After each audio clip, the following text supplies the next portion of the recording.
आज मैं आपसे ये बताने वाली हूँ कि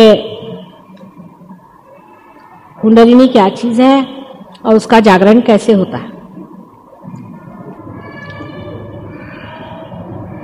कल मैंने आपसे बताया था कि जो मानव देह हम आज देख रहे हैं,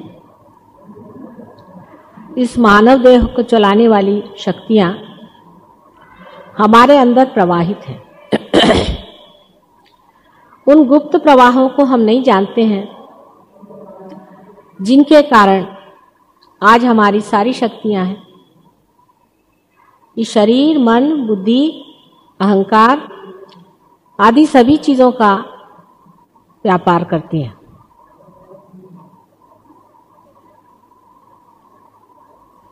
उनके बारे में जो कुछ भी हमने साइंस से जाना है, वो इतना ही जाना है कि ऐसी कोई स्वयं चालित शक्तियां हैं, जिसको वो ऑटोनॉमस नर्वस सिस्टम कहते हैं, जो इस कार्य को करती हैं और जिसके बारे में हम बहुत ज़्यादा नहीं बता सकते कि वो शक्ति कैसी है और किस तरह से वो अपने को चलाती है।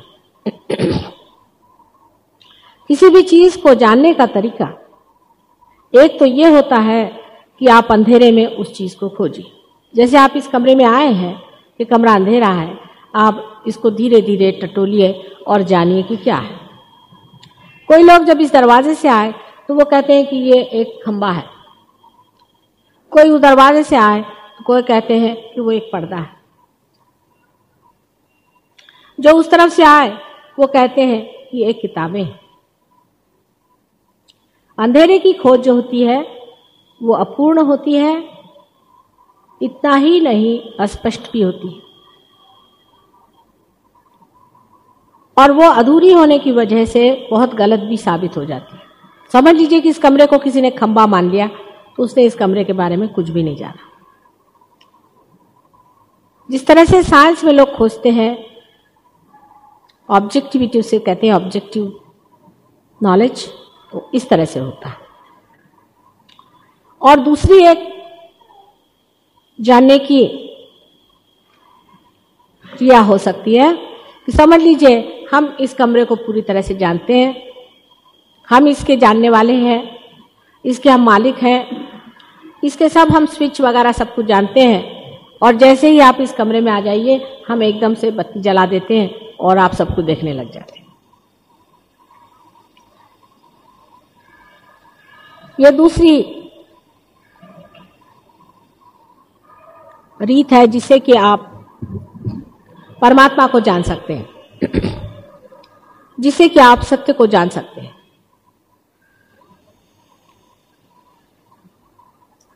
लेकिन इस तरह से प्रकाश करने वाली शक्तियां बहुत कम हुई हैं। इसके कारण जो भी कुछ आपका ज्ञान है वो अधूरा है।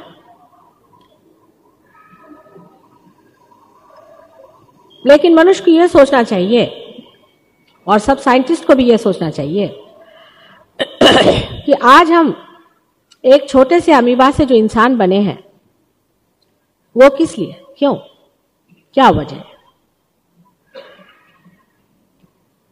समझ लीजिए कि हम एक इस तरह का खंबा बनाते हैं, उसके लिए फिर दूसरा एक खंबा बनाते हैं, फिर एक इस तरह की चीज लगाते हैं, उसमें इस तरह से जोड़ देते हैं, तो दूसरा आदमी पूछता है कि ये किस लिए, इसकी वजह क्या है, क्यों आप ऐसा बना रहे हैं। जब हम ये प्रश्न अपने से पूछते हैं कि हम क्यों मनुष्य बनाए गए, तो इसका कोई उत्तर हमें नहीं मिलता है, साइंस में मिल भी नहीं सकता।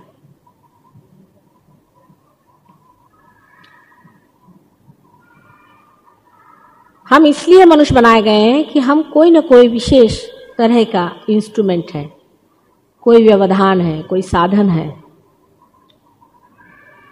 हम किस चीज के साधन है ये हम नहीं जानते। इतनी सुंदर आकृति मनुष्य की बनाई गई है, उसके अंदर की रचनाएं इतनी सुंदर है। अगर एक मनुष्य की एक आंख ही को देखा जाए तो इतनी सूक्ष्म से सूक्ष्मतर उसमें चीजें बनाई हुई हैं एक छोटे से सेल से लेकर के इतनी सुंदर काया अगर रची गई है तो उसमें कोई न कोई अंतर्हित हेतु होना चाहिए। और जब तक उस हेतु का हमें पता नहीं लगता है तो हम लोगों को जान लेना चाहिए कि यह हेतु भी कोई है या नहीं है, या इससे आगे हमें कहीं जाना है या कहीं हम रुके हुए हैं। जैसे कि कल मैंने आपसे बताया था कि जब तक इसे आप मेन से नहीं लगाइएगा तब तक इसका अर्थ नहीं लगता है। उसी प्रकार आपको जब तक मेन से नहीं लगाया जाएगा आपका कोई अर्थ नहीं लगता। लेकिन इसके अंदर जिस प्रकार वो व्यवस्था रखी हुई है कि इसे मेन से लगाया जा सकता है, उसी प्रकार मनुष्य के अंदर भी ये व्यवस्था है कि इसे मेन से लगाया जा सकता है। कुंडलिनी वही चीज है, वही लीड है, वही तार है जिसको कि मेन से लगाया जाता है। ये तो सर्वसाधारण एक जड़ बात मैंने कह दी, ग्रोस बात है, लेकिन सूक्ष्म में हम ये कह सकते हैं कि एक वह शक्ति है जो कि हमारे अंदर सुप्त रहती है, और जब हमारी वो स्थिति आ जाती है कि हम उस परमात्मा की सर्वव्यापी शक्ति से एकाकार हो जाएं, उस वक्त ये शक्ति स्वयं ही उठ करके और हमें उसे एकाकार कर देती है। क्योंकि ये मृत चीज है, ये मरी हुई चीज है, इसलिए हमें इसे जोड़ना पड़ता है। और क्योंकि हम जीवंत हैं, इसलिए ये जीवंत प्रक्रिया हमारे अंदर स्वयं ही घटित हो जाती है। सहज का मतलब है सह माने आपके साथ, और ज माने पैदा हुआ। आप ही के साथ पैदा हुई ये शक्ति है, और जिसके कारण यह योग, यह मिलन घटित होता है, जिसमें आप अपने अंदर बसे हुए आत्मा को जानते हैं। यह प्रक्रिया सहज योग की है। यह शक्ति हमारे अंदर त्रिकोणाकार अस्थि में स्थित है। इस पर भी अनेक वाद विवाद, वितर्क, तर्क होते रहते हैं। जो लोग अंधेरे में खोजते हैं वो ऐसा ही करते हैं। अंधे लोगों का वैशिष्ट्य होता है कि देखते कुछ नहीं, बस बातें करते रहते हैं, क्योंकि आंख तो होती नहीं है, तो मुंह से ही जो कुछ काम करना है करते रहते हैं। ये तर्क वितर्क की चीज नहीं है, ये साक्षात है। आप अपने आंख से कुंडलिनी को देख सकते हैं, उसका स्पंदन देख सकते हैं, उसका चलना देख सकते हैं, उसकी प्रक्रिया देख सकते हैं, और अपने अंदर उसका जो कुछ भी प्रादुर्भाव होता है, उसका जो इफेक्ट होता है, उसे भी आप जान सकते हैं।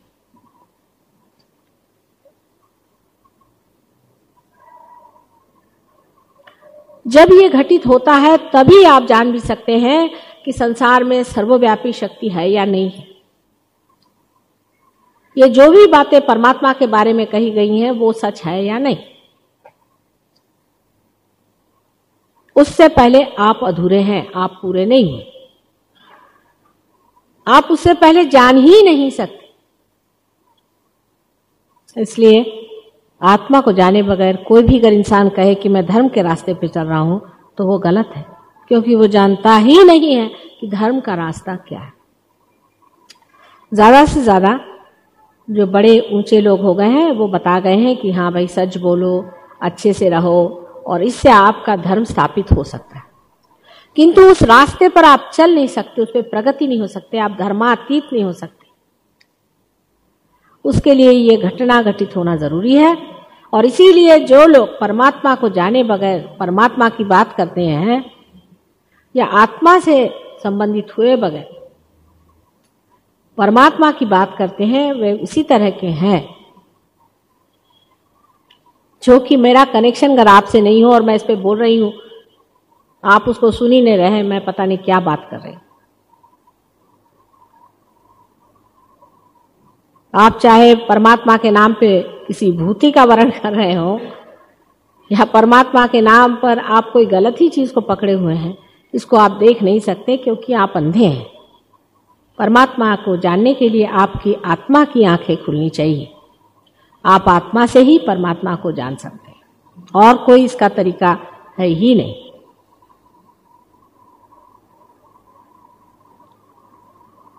आत्मा को जानने के लिए आपकी जो मनुष्य चेतना है, ह्यूमन अवेयरनेस जो है, उसको उस हद तक पहुंचना चाहिए जहां आत्मा स्थित है। अब आपकी ह्यूमन अवेयरनेस कहां तक है? जानवरों से आपकी अवेयरनेस ऊंची है, ऐसा लोग कहते हैं। लेकिन इससे ऊंची अवेयरनेस आपको प्राप्त होनी चाहिए। अब लोग कहते हैं कि मनुष्य जो है यही आखिरी अवेयरनेस है, इसके बाद कोई अवेयरनेस है। अगर जानवर से ऊंची अवेयरनेस है तो हो सकता है कि इससे भी कोई चेतना ऊंची हो सकती है। इससे जो ऊंची चेतना है उसमें क्या घटित होना चाहिए, इसके बारे में साइकोलॉजी में भी बहुत कुछ कहा गया है। साइंस से इतने जरूर फायदे हैं कि सहयोग का स्टेज बन गया है। जहां जाकर साइंस रुक जाता है वहीं सहयोग काम आता है। साइकोलॉजी में लोगों का यह कहना है, जैसे यूंग जैसे बहुत बड़े एक साइकोलॉजिस्ट हो गए हैं जो फ्रॉइड के शिष्य थे, उन्होंने अनेक लोगों के स्वप्न आदि अनुभवों से यह निदान लगाया कि हमारे अंदर ऐसी कोई ना कोई शक्ति है, या तो बाह्य में कोई ऐसी शक्ति है जो सर्वव्यापी है, उसे ये यूनिवर्सल अनकॉन्शियस कहते हैं, जो स्वप्न में हमारा मार्गदर्शन करते हैं। स्वप्न में समझ लीजिए एक आदमी है, वो देखता है कि मैं रात दिन अपने लड़के के सामने झुकता हूं, उसको नमस्कार करता हूं। इसका अर्थ ये होता है कि वो आदमी, उस बच्चे के बारे में सतर्क किया जाता है कि ये बच्चा आदरणीय है, उसका आदर करो।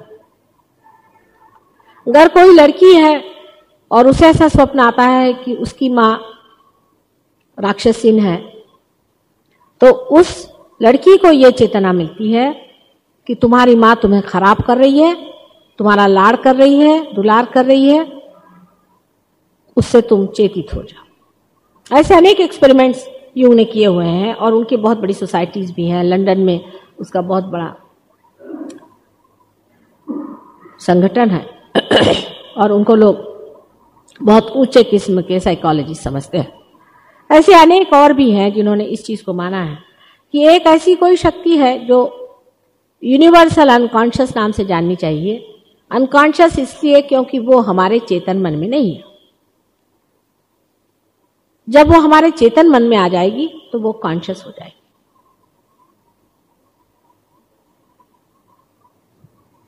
सहज योग से आप इस यूनिवर्सल अनकॉन्शियस को या इस सार्वभौमिक सुप्त चेतन को अपने अंदर चेतन कर सकते हैं, आपके कॉन्शियस माइंड में आ सकता है, जिसको कि आप स्वयं चालित शक्ति कहते हैं। उसकी चालना आप कर सकते हैं।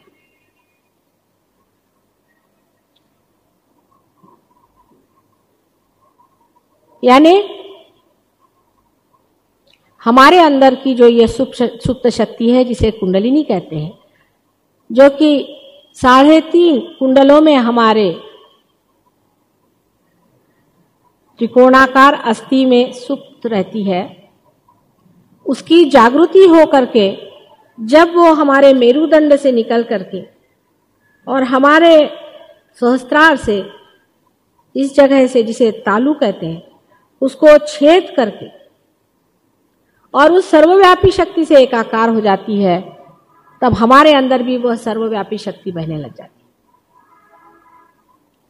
है। ये जब घटना घटित होती है तब हमारे अंदर जो 7 चक्र हैं, ये हमारे 7 अंगों को बताते हैं, जिसको कि एक साधारण तौर से हम कहते हैं कि हमारा physical, mental, emotional, spiritual being जो है,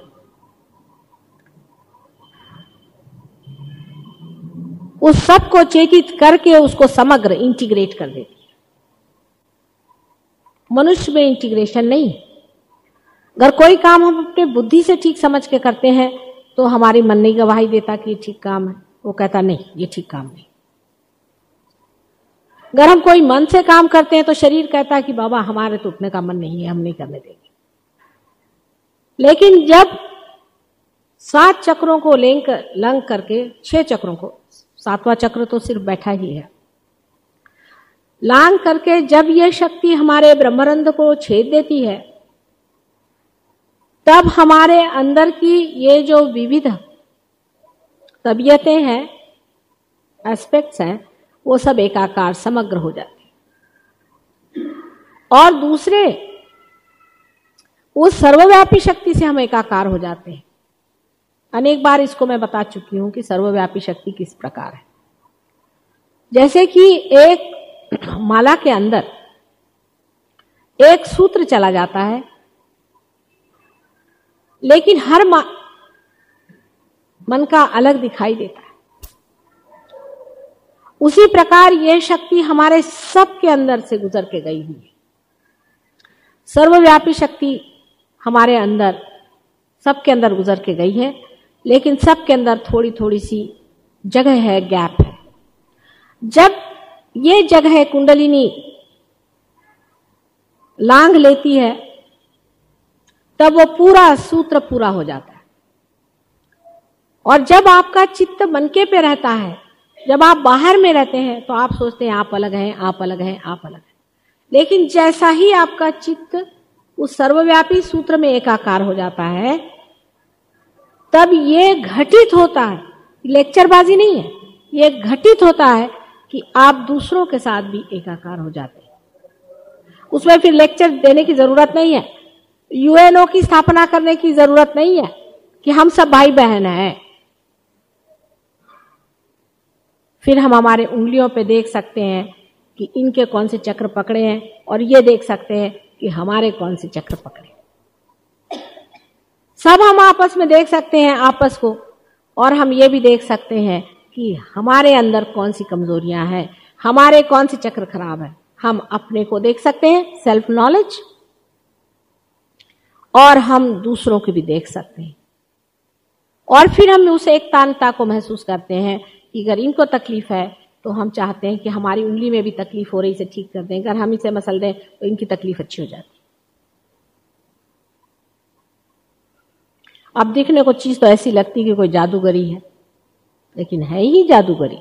पहले ही मैंने आपसे कि मैं जो आपसे बात कह रही हूं वो जादूगरी की चीज है, आउट ऑफ द ब्लू है। आजकल की दुनिया को देखते हुए कोई समझ नहीं सकता है कि कितनी कमाल की चीज है और कितनी ऊंची चीज है, और अभी तक हम पूरे तरह से अज्ञान में बैठे। जब आप इस चीज को पा लेते हैं तभी असली ज्ञान आपको आ जाता है, और आपको बड़ा आश्चर्य होता है जब आप पे सत्य प्रकट होता है। और सत्य क्या प्रकट होता है आप पे?